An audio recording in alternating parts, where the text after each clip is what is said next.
Directed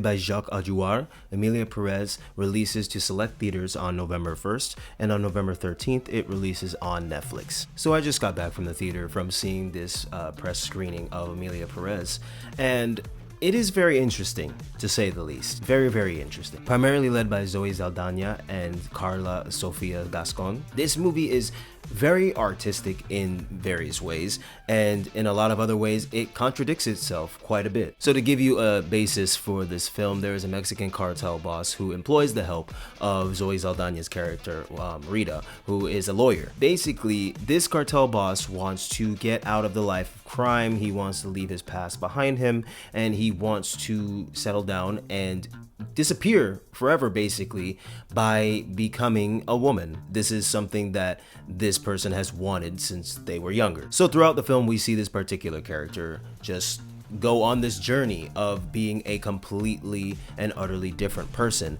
And while there are some elements that worked very well for this movie, case in point, the performances were pretty well done. There were a lot of songs in this movie, and while some of them didn't work, there were a few that were damn near flawless with the way how the timing between the movements and the wordage and the way how the dance moves were made. It just was impeccable to see with certain scenes. On the flip side of that, though, there was a lot to be desired with this film, and honestly, I don't foresee myself rewatching this even 5%. As I said earlier, this film definitely contradicted itself quite a bit. There were characters in here that really didn't need to be, and some of those characters were like Edgar Ramirez, who plays Gustavo, and Selena Gomez, who plays Jesse. Now, I will say that Selena Gomez's character definitely did need to be in that film, but what they did with her just didn't really make any sense. I love Selena Gomez. I love how she is great at acting and singing, but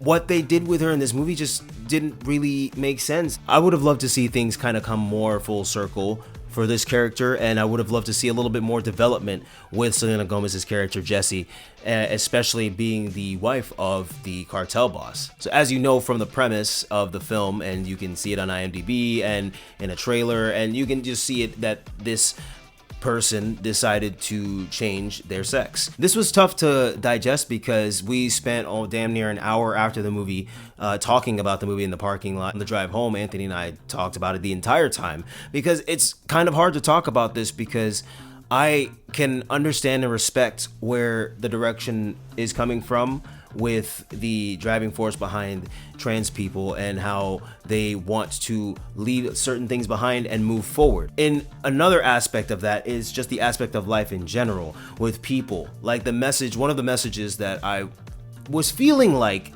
the movie was trying to portray, but they just maybe didn't do it well, because you're gonna hear why I say it's contradictory. Yes, we all have a past. There are things that we are not proud of. There are things that we have done because of whatever reason, whatever it is.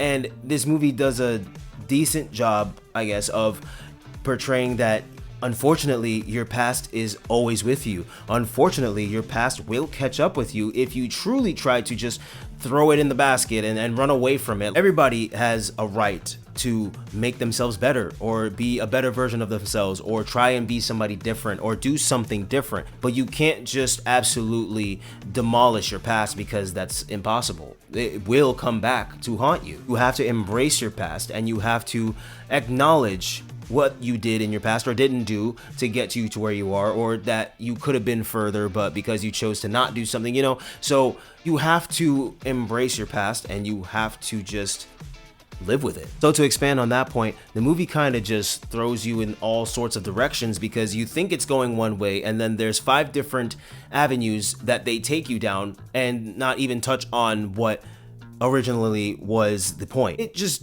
didn't really pan out well. Like there were some things that happened that didn't make sense, and there were things that happened with characters that we saw no development with. We didn't see any payoff, but overall the artistic value of the film was pretty high. It just did not hit me the way that I thought. Going into this, I was kind of excited to see it because I was like, okay, well, this is very interesting. I haven't seen or heard anything about this. I didn't watch the trailer. I just read a little bit in the email that I got what it was really about, and I'm like, okay, well, let's see what happens. Like, this could be really well done. And while again the artistic value of it, the cinematography was good, it seemed like this film was kind of struggling to talk about what it truly wanted to get across to us, like what the true nature of the point was.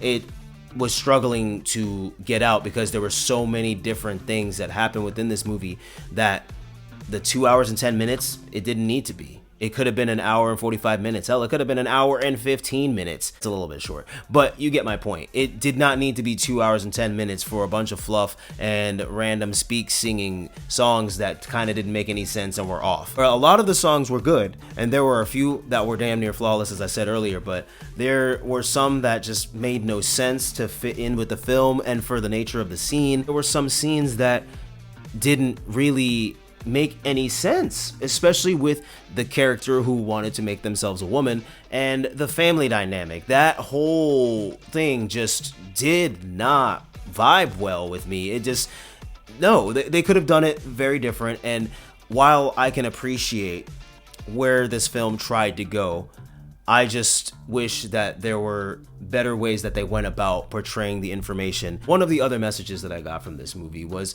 the idea behind the Mexican cartels and losing people and people dying and not seeing your family again and just not knowing what happened to your family members. Getting kind of peace of mind, whether it's the fact that somebody's still alive or somebody has passed on, and that sometimes peace comes from knowing that somebody is no longer around to either harm you or degrade you.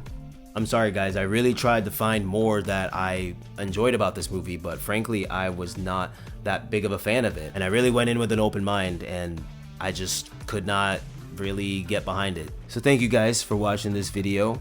If you aren't subscribed to the channel, please hit that subscribe button and the bell next to it so you can get a notification anytime there's a new video. Thanks again for watching. Until the next one.